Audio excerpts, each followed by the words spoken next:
Hey everyone, welcome to this deep dive where we're going to be talking all about Leo, Oh, Leos. specifically for all you younger Leos out there, Yeah.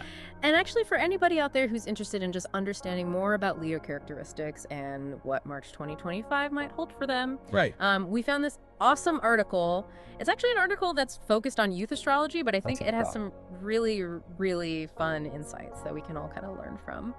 So let's dive right in. Okay, sounds good. I love how this article doesn't just, say Leos are confident. It's like they're dropping a fire selfie every time they walk into a room Oh, yeah. and they just own it.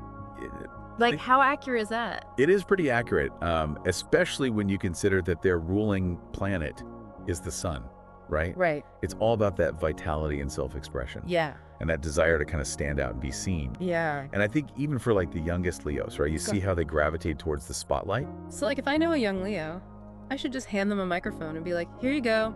I mean, Do your thing. you could, but it's important to remember that they're also very warm and generous. Oh, okay. So it's not just about them being in the spotlight. They actually genuinely want to like uplift other people and celebrate other people's success as well. So they're not just attention hogs. No, They actually like sharing the love a little bit. exactly. They like sharing the love. Think about like the friend who throws you the most epic birthday party. Yeah. Chances are they're probably a Leo. Okay. That actually makes me feel a little bit better about Leos because I always get kind of like intimidated by them Yeah. because they're so confident and I'm like, whoa. Well, and the article does say that, if they feel like they're being overlooked Oh. or their contributions aren't appreciated, that's when they might get a little dramatic or stubborn. Oh. Yeah. Okay. It's that fiery energy, right? Yeah. They need that outlet. They need a place to put it. Yeah. So how does this fiery energy like play out in relationships then? Because the article also talks about Leos being super compatible with like Aries and Sagittarius and Gemini and Libra. Yeah. Like, what is it about those signs that like meshes so well with Leo? It's basically like how their energies either match or complement Okay. Leo's energy, Yeah. right? Okay. So for example, you take Aries, Yeah. another fire sign. Yeah. Right? You get double the boldness, double the adventurous spirit. Mhm. It's like they encourage each other to take risks Mhm. and go after what they're passionate about with even more enthusiasm. Yeah. Okay, that makes sense. But like, what about a sign like Gemini? Uh-huh. They're not really known for being like fiery and bold. Right. But they bring something else to the table, right? Mhm. It's that mental agility, that playfulness in their communication style. Okay. And that really keeps things interesting for a Leo, engages them in debates, bounces ideas around. So they're like the fun friend who like makes you laugh, Exactly. but also makes you think. Yeah, like that friend who can make you laugh until your sides hurt, Yeah. but also challenges you to think differently. Yeah. Yeah, that's a very Gemini thing. Okay, so it's not always just like fire with fire. It's like finding that dynamic That could work. works. Yeah. Cool. What about those signs that don't mesh well though? Because they did mention like Scorpio and Taurus. Yes. Those can be a bit more challenging. Yeah. So with Scorpio, you have that intensity, Right. that desire for control. And sometimes that clashes with Leo's need for attention and independence. Uh-huh. So it could be a bit of a power struggle. Oh, so like if I'm putting together a group project, Yeah. I'm not going to put a Leo and a Scorpio together. You might want to avoid that combination unless you're looking for some fireworks. Yeah, exactly. Yeah. And Taurus, like, why Taurus? So Taurus is an earth sign, Okay. right? And they value stability routine. Uh-huh. And that can sometimes feel a little stifling Oh. for a Leo who thrives on that spontaneity and expressing themselves freely. So a Leo would be like, come on, let's go do something. Exactly. And Taurus is like, Taurus is like, nah, I'd rather just stay in and chill. exactly. Yeah, okay. That makes sense. So it's kind of like oil and water in that sense. I like that analogy. Yeah, it's a good one. But of course, every individual is different, and these are just very general tendencies. Yeah, it's like a good starting point. Exactly. It gives you some insights Yeah, for sure. into how these dynamics might play out. Cool. Yeah. So I think we should probably move on to what everybody is really here for, which is March 2025. Yes. Like, what is going on for Leos in March 2025? Because This article paints a pretty exciting picture, It really does. doesn't it? It's going to be a dynamic month, and there's a lot of astrological influence happening. Okay. You've got Venus retrograde in Aries, Mars, in Cancer, Mercury, and Pisces, and the sun's transitioning into Aries. So Whoa. Okay, that's a lot. it is. Maybe we should break it down week by week. Okay, yeah, let's do that. Okay. Let's start with the first week of March. Awesome. All right. So kicking off March, we've got Venus retrograde in Aries. And this is going to really shake things up in Leo's adventure zone. Adventure zone. Oh. Okay. I like the sound of that. What exactly does that mean? It's all about new experiences. Yeah. Travel, higher education. Okay. For Leos, this could mean like old travel plans resurfacing, or maybe just like a sudden urge to just book a flight and go somewhere new. That's so Leo, just like on the go all the That's time. exactly. But hold on, you said Venus retrograde? Yes. Doesn't that usually mean like things kind of go a little haywire? It can, yeah. Oh no. I think delays, miscommunications, maybe even bumping into an ex on that spontaneous trip. Oh God. Yeah. The article's advice is basically to just be flexible and keep a sense of humor about it. Okay, so if I'm a Leo listening to this, should I just cancel all my March travel plans? Not necessarily. Okay. It's more about just being prepared for those unexpected twists and turns, All right. and just embracing them as part of the journey. Sometimes the best adventures are the ones that we didn't plan. That is true. Yeah. So besides like travel chaos, what else can Leos expect during this first week of March? Well, we also have Mars in Cancer, and that's going to be influencing their inner world. Inner world. Yes, Is that like emotions and stuff? exactly. Oh, okay. So Mars is all about action and energy, but in Cancer, it's a little more introspective. Okay. So for Leos, this might be a time for reflection. Maybe diving into some creative projects, spending more quality time with friends and family. So instead of like jet setting off to a party in Ibiza, they're having a cozy night in with their best friend. Exactly. Yeah. It's all about finding that balance Yeah. between those external adventures and nurturing their inner world. And I guess if you're dealing with Venus retrograde travel plans, Right. maybe you need a little downtime anyway. Exactly. Okay. And speaking of connecting with others, we can't forget about Mercury in Pisces. Oh, yeah. And that's adding a touch of magic to their communication. Oh. So think like deeper conversations, maybe some flirty energy, Mm-hmm. a general sense of ease when it comes to expressing themselves. Deeper conversations, A&D flirting. That's Yeah. a good combo. Oh my gosh. Yeah. Honestly, I feel like I'm getting a little bit of like information overload right now. Yeah. What are the key takeaways for like the first week of March for Leos? Great question. So I would say embrace the spontaneity when it comes to travel, Mhm. but pack your patience and sense of humor. Okay. Make time for some introspection, those creative projects, and don't be afraid to open up and have those heartfelt conversations. I love it. Yeah. Okay, so what about the rest of March? Does it stay this like intense? Yes, but in a slightly different way. Okay. As we move into mid-March, the sun shifts into Pisces, Okay. and this deepens Leo's emotional landscape even more. Okay. So it's really a time for those heartfelt connections, expressing vulnerability, maybe even revisiting an old hobby or passion. Wait, is Venus still retrograde at this point? It is, which is why, those old passions or even past relationships might resurface. Oh. This isn't necessarily a bad thing, though. Okay. It's a chance to gain some closure, learn from those past experiences, or maybe even rekindle a flame if it's meant to be.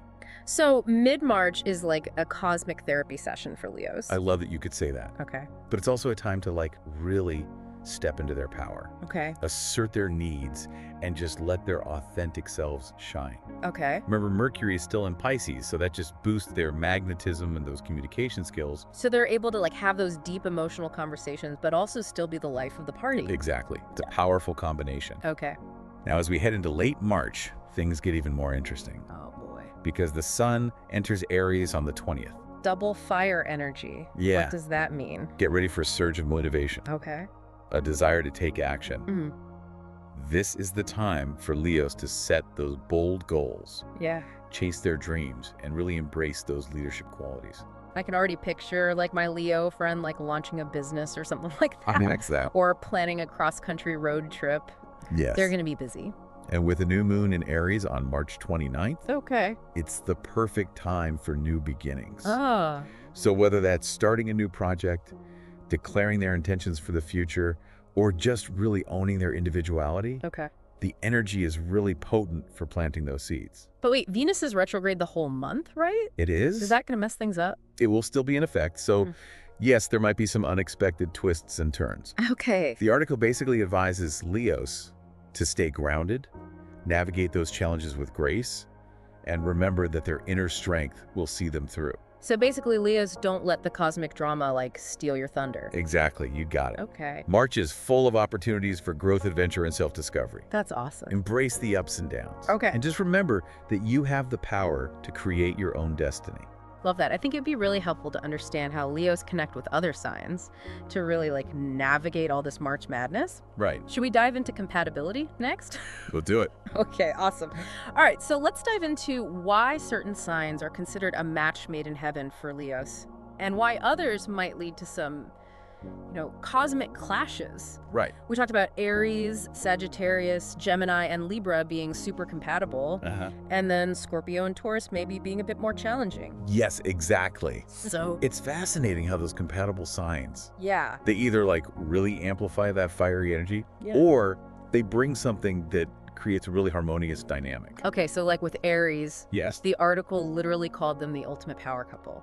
I mean, it is a very dynamic pairing. Yeah. You have that boldness, that adventurous spirit, that zest for life from both of them. Yeah. Think of them as like the couple who's always trying new things, exploring new places, Yeah. pushing each other to reach new heights. I know a Leo-Aries couple, and they're always doing something crazy. Yeah. Like last year they went skydiving, and this year they're learning how to salsa dance. That's They never stop. I love that. And they really inspire each other. Yeah. They challenge each other. Yeah. They never let things get boring. Okay. And that little bit of competitive edge that they both have, Yeah. it can actually be quite productive. Oh. It pushes them both to achieve their goals. So it's not toxic competition. It's like, Exactly. It's a healthy competition. okay, I like that. Yeah. What about Sagittarius? Sagittarius. The ultimate hype squad. Yes. I love that. Such a good description, because with their free-spirited nature and their love for exploration, they are the perfect travel buddy for a Leo. Okay. And together they'll embrace spontaneity, try new things, expand their horizons, both physically and intellectually. Yeah, I can totally see them like backpacking through Europe, heading up all the music festivals. Yeah. Making friends everywhere they go. Exactly. And the best part is they'll keep each other laughing the whole way. Yeah. They both have such a great sense of humor. Okay. And such a contagious zest for life. So they just bring out the best in each other. Okay. So lots of fun. Yes. What about Gemini? Gemini, this one's interesting. Yeah, because they don't really seem like the obvious match. Right. It's not about matching fire with fire here. Okay. It's more about creating a spark through mental stimulation and playful banter. Okay. Gemini's quick wit and intellectual curiosity that'll keep a Leo entertained, Okay. while Leo's warmth and generosity will help ground Gemini's flighty nature. So if you're a Leo who likes to like debate and have like really in-depth conversations, okay. Gemini's a good match. Think of them as the couple who can just talk for hours Yeah. about everything and nothing, Yeah. challenge each other's perspectives, and always keep things interesting. They're each other's biggest cheerleaders, Yeah. but also their most stimulating conversation partners. I like that. Yeah. And last but not least, Libra. Libra. The article mentioned like their charm and how they complement a Leo's confidence. Yes, Libra brings that balance and harmony to the relationship. Okay. They have a natural grace and diplomacy that can smooth over any rough edges, and their appreciation for beauty and aesthetics Yeah. will really resonate with Leo's desire to shine. I can imagine them being like the couple that throws the most elegant dinner parties. Oh, yes. They always look amazing. Yes. And they just like know how to work a room. They just glide through social situations Yeah. with such ease. Okay. They bring out the best in each other. Yeah. They create a very harmonious and supportive partnership Okay, cool. where both individuals can really thrive. So we've covered the dream team. Yes. Let's talk about maybe the more challenging pairings. Okay. Scorpio and Taurus. So with Scorpio, it really comes down to a clash of strong personalities. Both signs are intense and passionate, but they express those qualities so differently. Right. Scorpio is all about depth control, keeping things close to the vest, whereas Leo thrives on that openness, attention, expressing themselves freely. So it's kind of like Leo feels stifled by Scorpio, and then Scorpio is a little threatened by Leo. Yeah, exactly. And that can lead to some drama. Yeah, for sure. Communication is key. Okay. They really need to understand and respect each other's needs, Okay. even if those needs seem completely contradictory. Gotcha. And what about with Taurus? Because the article mentioned they might like clash with Leo's like spontaneity. Yes, because Taurus is an earth sign. Mm-hmm. Grounded, practical. Okay. They value stability, routine, predictability. Yeah. And that can feel very restrictive Yeah. to a Leo who just wants to, to be free and have fun and be excited. It's like Taurus is staying in for a quiet night and Leo's like, let's go out. Exactly. Let's paint the town red. Yeah. Okay. So it's not that these signs can't work together, but it does require a lot of compromise and understanding. Okay. Taurus needs to learn to loosen up a bit. Mm-hmm. Leo needs to appreciate that grounded nature of Tauruses. So it's all about like balance again. Exactly. It's about finding that balance. Okay, cool. Yeah. So it sounds like, compatibility isn't about finding someone who's exactly like you. It's about finding someone who complements you Exactly. and like challenges you to grow. Yes, and ultimately every relationship is unique. Yeah. And astrology can only provide a glimpse into those potential dynamics. Right. It's really up to the individuals to communicate, Yeah. to compromise, to make it work. Well, this has been so much fun Yes. learning about Leos. It's been a pleasure sharing these insights with you. Yeah, I feel like I have a much better understanding of those lion-hearted individuals. Good, I'm glad. And remember, astrology is a guide, not a rule book. Right. So use this information to understand yourself better, Mm-hmm. the Leos in your life better, Uh-huh. but always trust your intuition Yeah. and your own experiences. Such great advice. All right, so to our listener out there, whether you're a Leo yourself or just curious about these amazing Leos, Yeah. we hope this deep dive has been enlightening and entertaining. Thanks for joining us, and until next time, keep exploring the fascinating world of astrology.